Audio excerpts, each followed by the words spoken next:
ये black colour का दिखने वाला शायद आप इसे एक एम्पलीफायर समझ रहे होंगे। दरअसल ये एम्पलीफायर नहीं है, ये एक ऐसा डिवाइस है जिसमें एक बार में लगभग 256 सिमें डाली जाती हैं और जब भी कोई विदेश से इस डिवाइस पर कॉल करता है तो इस डिवाइस से किसी इंडिया में किसी व्यक्ति के पास लोकल नंबर से कॉल जाती है, जिसके बाद कोई भी डिजिटल अरेस्ट का शिकार हो जाता है। और ऐसा ही शिकार हुआ है कुरुक्षेत्र का रहने वाला 83 साल का रिटायर्ड फौजी, जिसके खाते से 78 लाख रुपए गायब हो जाते हैं। दरअसल धर्मनगरी कुरुक्षेत्र में और कुरुक्षेत्र पुलिस को एक बहुत बड़ी कामयाबी हाथ लगती है। डिजिटल अरेस्ट का एक आरोपी गिरफ्तार हो जाता है और ये पूरा का पूरा मामला आपको विस्तार से बताने का प्रयास करते हैं। अनिकांत भट्ट नाम का एक व्यक्ति देहरादून में बैठकर कुरुक्षेत्र के एक 83 साल के रिटायर्ड फौजी को डिजिटल अरेस्ट कर लेता है, जिसके खाते से 78 लाख रुपए गायब हो जाते हैं। उसके बाद कुरुक्षेत्र पुलिस एक्टिव मोड में नजर आती है। लगातार इस व्यक्ति को पकड़ने के प्रयास किए जाते हैं और लगातार उन प्रयासों के बाद फाइनली कुरुक्षेत्र पुलिस को एक बहुत बड़ी कामयाबी हाथ लगी है। इस व्यक्ति को गिरफ्तार किया है। इसका नाम अनिकांत भट्ट है, जो उत्तराखंड का रहने वाला है और इससे इसी तरह के 6 डिवाइस बरामद हुए हैं। यानी ये कह सकते हैं कि एक बार में 56 लोगों के पास कॉल जा सकता है और उन 56 लोगों को डिजिटल अरेस्ट किया जा सकता है। दरअसल जो ये व्यक्ति देहरादून से गिरफ्तार हुआ है, ये अपने आकाओं के इशारों पर इस काम को अंजाम देता आ रहा था और बताया जा रहा है कि ये व्यक्ति जो डिजिटल अरेस्ट करता है इसका संबंध कंबोडिया में बैठे अपने आकाओं से है और उनके इशारों पर ये पूरी की पूरी घटना को अंजाम देता है। चाइना से जुड़े हुए इसके लिंक बताए जा रहे हैं और कंबोडिया में भी ये रहकर आया है। इसकी पूरी की पूरी ट्रेनिंग डिजिटल अरेस्ट कैसे किया जाए, किन लोगों को डिजिटल अरेस्ट का शिकार बनाया जाए, इसकी पूरी की पूरी ट्रेनिंग इसने कंबोडिया में ली है। बीटेक का फाइनल ईयर का ये स्टूडेंट था। उसके बाद ये 2023 में बताया जा रहा है कि कंबोडिया चला जाता है। इसकी पूरी की पूरी ट्रेनिंग वहाँ से होती है, जिसके बाद ये इसी तरीके से इन घटनाओं को इंडिया में रहकर अंजाम देने लगता है। कुरुक्षेत्र के रहने वाले एक रिटायर्ड फौजी को डिजिटल अरेस्ट करता है, लेकिन कुरुक्षेत्र पुलिस ने इस व्यक्ति को पकड़ लिया है और इस व्यक्ति को अब अदालत में पेश किया जाएगा। इससे इसी तरह के 6 डिवाइस बरामद हुए हैं, 6 फ़ोन इससे बरामद हुए हैं, लगभग 300 के आसपास मोबाइल फ़ोन की सिम बरामद हुई हैं और साथ ही साथ 2 वाईफाई बरामद हुए हैं, 1 कैमरा बरामद हुआ है और इसका एक पर्स था खुद का, वो बरामद हुआ है। फिलहाल पुलिस और भी तथ्यों को जुटाने में जुटी हुई है, लेकिन आप भी सतर्क हो जाएं क्योंकि इस तरह के मामले पांव के नीचे से जमीन खिसकने के लिए काफ़ी होते हैं और लगातार डिजिटल अरेस्ट जो तमाम लोग हो रहे हैं, दरअसल ये पूरी की पूरी घटना को इन जैसे लोग अंजाम देते हैं। और ज़रूरी ये है कि अगर आपके पास किसी भी तरह का ऐसा कोई कॉल आए, कोई मैसेज आए, तो आप पुलिस को इसकी सूचना ज़रूर दें। और इस पूरे मामले को लेकर कुरुक्षेत्र पुलिस, कुरुक्षेत्र एसपी का क्या कुछ कहना है, आइए आपको सुनाते हैं। आप देख पा रहे हैं बी न्यूज़, मैं बंटी लामसर आप सभी के साथ। धन्यवाद।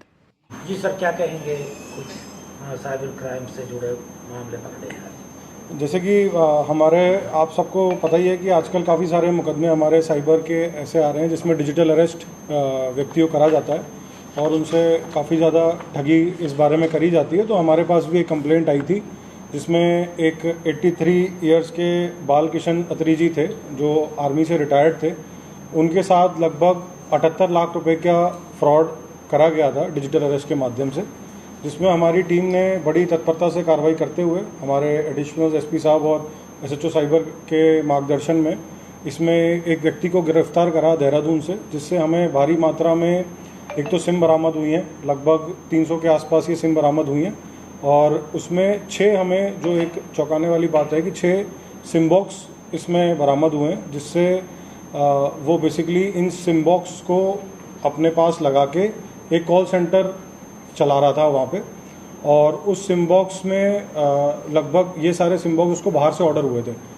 जो कैम्बोडिया में इसके तार जुड़े हुए हैं, ये व्यक्ति 2023 में और 2024 में इससे पहले भी डिजिटल फ्रॉड में संलिप्त रहा है साइबर क्राइम में, और ये कंबोडिया से काफ़ी सारे अपने इस तरीके के पैतरे सीख कर आया था और इसको यही काम अब यहाँ पे करना था, जिसमें इसने कॉल सेंटर चालू करा। 6 बड़े बड़े सिम बॉक्स जो आते थे एम्पलीफायर के बक्से में बंद होके आते थे ये, कि ताकि किसी को भी किसी प्रकार का शक नहीं हो कि ये इसके अंदर सिम बॉक्स है, और उसको इलीगली एक टेलीफोन एक्सचेंज को ऑपरेट करता था यहाँ पे, जिससे कि कोई भी इंटरनेशनल कॉल को इस सिम बॉक्स के माध्यम से वो लोकल लोगों को कॉल करता था। तो कॉल करने वाले तो कैम्बोडिया के होते थे, लेकिन लोकल लोगों को जो कॉल आती थी वो उनको लगता था कि इंडिया नंबर से ही कॉल आ रही है, लेकिन फ्रॉड करने वाले बाहर बैठे होते थे।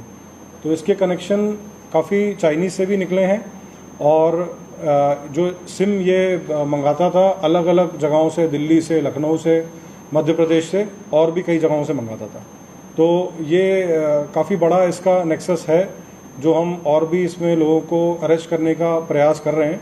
और इसके अलावा हमारी साइबर की टीम ने और भी एक और मुकदमा था, जिसमें इन्वेस्टमेंट के नाम से एक आदमी से ठगी करी गई थी, जिसमें हमने 4 बंदों को अरेस्ट किया है जोधपुर से। और इस प्रकार से हमारी टीम ने पिछले 3 दिनों में 5 साइबर क्रिमिनल्स अरेस्ट करें। और ये जो सिम बॉक्स वाली वारदात है ये काफ़ी इंपॉर्टेंट है, क्योंकि इसके तार कैम्बोडिया से जुड़े हुए हैं, और इससे हमें और भी काफ़ी सारे खुलासे आगे होंगे। तो कितने लोगों को इसने टारगेट किया सर, अब तक कुछ पता चला? देखिए, इसमें क्योंकि अभी एक्यूज़ को हमने अरेस्ट करा है, इसका हम रिमांड लेंगे और उसमें डिटेल इंटरोगेशन में ये सारी बातें आएंगी कितने लोगों को टारगेट करा है। लेकिन क्योंकि इसमें मैग्नीट्यूड 6 सिम बॉक्स, लगभग 300 सिम कार्ड, 2 इंटरनेट राउटर, और ये भी बताया गया है इसके द्वारा जो प्रिलिमिनरी इंटरोगेशन करी है उसमें, कि इसको वो लोग कैमरे के थ्रू मॉनिटर करते थे। इसकी सारी एक्टिविटी को वो कैमरे के थ्रू देखते रहते थे और इस पर नज़र रखते थे कि ये इसको जो काम निर्धारित करा गया है ये ठीक प्रकार से कर रहा है कि नहीं कर रहा है। तो इस प्रकार से काफ़ी हमारी टीम ने काफ़ी अच्छा इसमें काम किया है, और हम इसमें लगातार प्रयास कर रहे हैं कि जो डिजिटल अरेस्ट के हमारे जितने भी केसेस होते हैं उनमें हम तुरंत कार्रवाई करें। और आप लोग के माध्यम से भी मैं लोगों को यही बताना चाहूँगा कि डिजिटल अरेस्ट नाम की कोई चीज़ नहीं होती है। पुलिस के पास कोई ऐसी पावर नहीं है कि हम किसी को डिजिटली अरेस्ट कर पाएँ। तो अगर आपके पास इस तरह की कोई कॉल आती है, या आपको लोग इस तरीके से डिजिटल अरेस्ट के नाम से आपको अगर अपने कैप्टिविटी में रखते हैं 1 महीने, कुछ लोग जैसे ये जो व्यक्ति थे इनको लगभग 25 से 30 दिन तक बोला गया कि ये डिजिटल अरेस्ट है, और ये बैंक से इन्होंने पैसे भी ट्रांसफ़र करे और काफ़ी सारी चीज़ें करी। तो ये मैं आप लोग को बताना चाहता हूँ कि लोगों को भी ये बात पता चले कि डिजिटल अरेस्ट नाम की कोई चीज़ नहीं होती, और इसमें कोई भी इस तरीके जाल में नहीं फंसे। कितने आरोपी हैं? इसमें जो हमारा डिजिटल अरेस्ट का मामला है, इसमें अभी हमने 1 आरोपी को अरेस्ट करा है, लेकिन इसके तार हमें अभी MP, दिल्ली, लखनऊ और कुछ देहरादून के और मिले हैं, जिन पे अभी हम काम कर रहे हैं, टेक्निकल काम कर रहे हैं। और जो हमारे दूसरा मुकदमा है उसमें 4 आरोपी जोधपुर के हैं, जिनकी एज लगभग 24 से 25 साल की है, जिनका वही काम था कि वो अपने अकाउंट, बहुत सारे अकाउंट्स को बेचने और ख़रीदने का काम करते थे, और काफ़ी लार्ज स्केल पे काम करते थे। जैसे आपने बताया कि कंबोडिया से इसके तार जुड़े हैं, क्या ये विदेश यात्रा कर चुका है?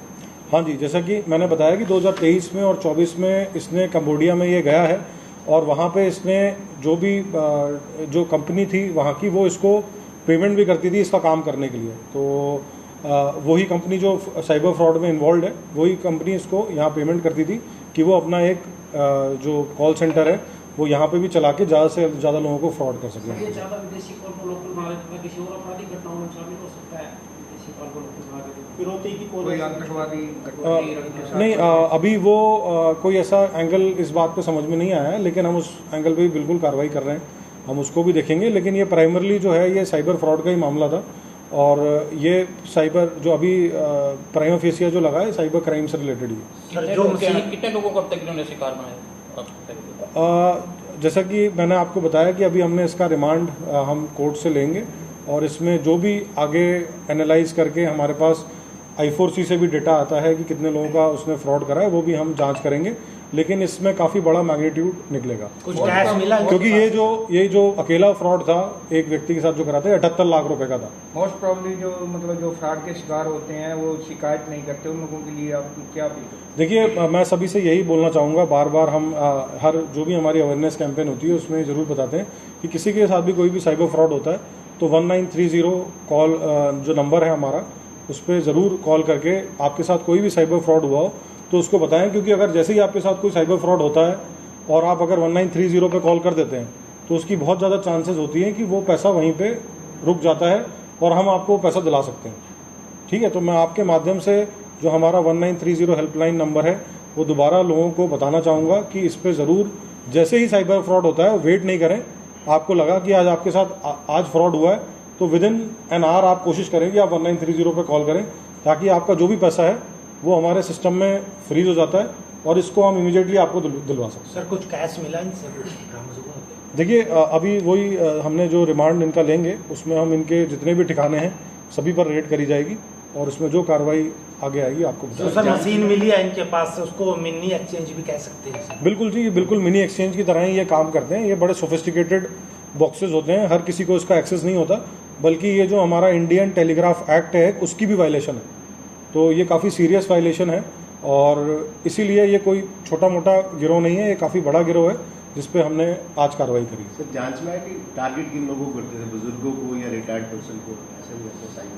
देखिए जैसा कि मैंने आपको इनकी प्रोफाइल बताई, जो हमारे कंप्लेनेंट थे ये बुजुर्ग भी थे और कहीं ना कहीं इसमें ये चीज़ ज़रूर लगती है कोई ना कोई बैंक ऑफिशियल भी इन्वॉल्व हो सकते हैं जो इस तरीके का डेटा साइबर फ्रॉडस्टर्स के साथ शेयर करते हो। तो उस पहलू पे भी हम बिल्कुल जांच करेंगे कि जो हमारे कंप्लेनेंट थे उनकी इन्फॉर्मेशन इन साइबर फ्रॉडस्टर्स तक कैसे पहुंची। सर जो ये मोबाइल सिम्स निकली हैं इनकी खुद की आईडी पे हैं या किसी और? नहीं, ये सारी बिल्कुल अलग अलग आईडी से हैं। मतलब इनका काम ही यही है कि ये मतलब जो लेबर तबका होता है या फिर और जो वर्कर्स होते हैं उनकी आईडीज़ बनवा के इकट्ठी खरीदते हैं और इकट्ठी इन लोग को बेचते हैं और फिर ये लोग उसका मिसयूज़ करते हैं। अकाउंट की बात करें, बैंक अकाउंट जैसे ये दूसरों को यूज करते हैं कि अपने देखिए ट्रांसफर करते हैं पैसा? देखिए जो बैंक अकाउंट्स होते हैं वो भी जिस तरीके सिम कार्ड फर्जी होते हैं उसी प्रकार से बैंक अकाउंट्स भी मोस्टली म्यूल अकाउंट्स ही होते हैं।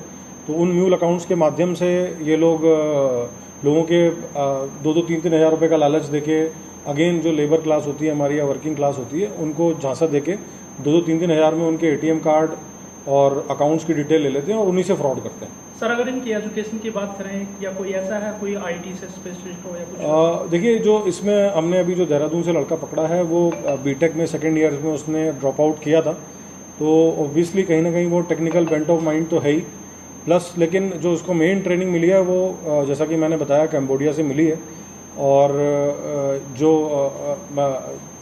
उधर भी उसने इसी टाइप के जो फ्रॉड्स होते हैं कि लोगों को बहला फुसला के पहले तो उनसे जैसे बातचीत करते हैं, जो हमारी मैट्रिमोनियल साइट्स होती हैं उन पे लोगों से बातचीत करते हैं, फिर एक बार जब आपस में उनकी बातचीत हो जाती है 1-1.5 महीने, फिर उनको इन्वेस्टमेंट के लिए फोर्स करते हैं। तो उस टाइप की गतिविधि में कहीं ना कहीं ये कैम्बोडिया में इन्वॉल्व रहा है।